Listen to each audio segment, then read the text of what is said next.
दोस्तों, राज्यसभा के सभापति जगदीप धनखड़ की कुर्सी जा सकती है। उनके खिलाफ विपक्ष अविश्वास प्रस्ताव लाने जा रहा है।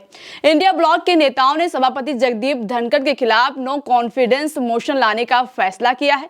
बताया जा रहा है कि प्रस्ताव तैयार भी हो गया है। टीएमसी, समाजवादी पार्टी और आम आदमी पार्टी के 70 सदस्यों ने साइन कर दिए हैं, जिसके बाद अब 10 दिसंबर को विपक्ष एकजुट होकर राज्यसभा में अविश्वास प्रस्ताव ला सकता है।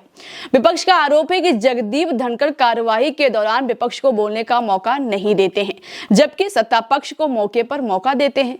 दरअसल दोस्तों, बात यह है कि शीतकालीन सत्र के पहले दिन से ही दोनों सदनों में कार्रवाई सही से नहीं चल रही है।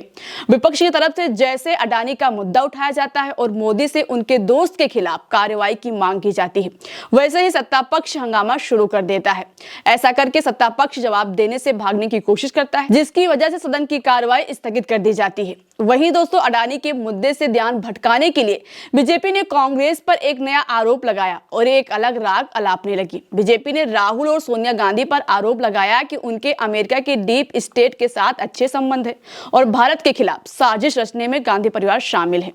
बीजेपी को लगता है कि अगर अडानी का मुद्दा दबाना है तो कांग्रेस पर विदेशी फंडिंग का आरोप लगाकर हंगामा करना चाहिए। बीजेपी वही करती नजर आ रही है और जॉर्ज सोरोस का नाम लेकर कांग्रेस को घेर रही है। 9 दिसंबर को राज्यसभा में एक बार फिर अडानी और जॉर्ज का मुद्दा गूंजा, जिसके बाद सत्ता पक्ष और विपक्ष के बीच खूब हंगामा हुआ। लेकिन दोस्तों, जगदीप धनखड़ हर बार की तरह इस बार भी विपक्ष को बोलने पर उनकी बात काटते नजर आए, जबकि सत्ता पक्ष को बोलने के लिए बार बार मौका देते रहे। आप खुद ही सुन लीजिए जगदीप धनखड़ के इस बर्ताव पर कांग्रेस प्रवक्ता सुप्रिया श्रीनेत ने क्या कहा है। 11 बजे से 11:40 तक और फिर 12 बजे से 12:14 पर उन्होंने एक बीजेपी सांसद को उठवाकर बुलवाया। इस पर कांग्रेस के अध्यक्ष और नेता प्रतिपक्ष खरगे जी ने, उप नेता प्रतिपक्ष प्रमोद तिवारी जी ने, कांग्रेस के चीफ विप जयराम रमेश जी ने आपत्ति दर्ज करी और उन्होंने कहा कि जब आपने स्थगन नोटिस नहीं लिया तो आप इनको किस रूल के तहत बुलवा रहे हैं। इसका जवाब तो नहीं मिला, बिल्कुल अनसुनी अनदेखी करी और धनखड़ जी एक नहीं सुनकर उनको बुलवाते रहे। मतलब जगदीप धनखड़ सिर्फ बीजेपी को बोलने का मौका देते हैं, विपक्ष को नहीं। दोस्तों, कार्रवाई के दौरान सदन के अंदर का माहौल ऐसा बना कि कार्रवाई 3 बार स्थगित की गई, लेकिन एक बार भी सदन की कार्रवाई सही ढंग से चल नहीं पाई।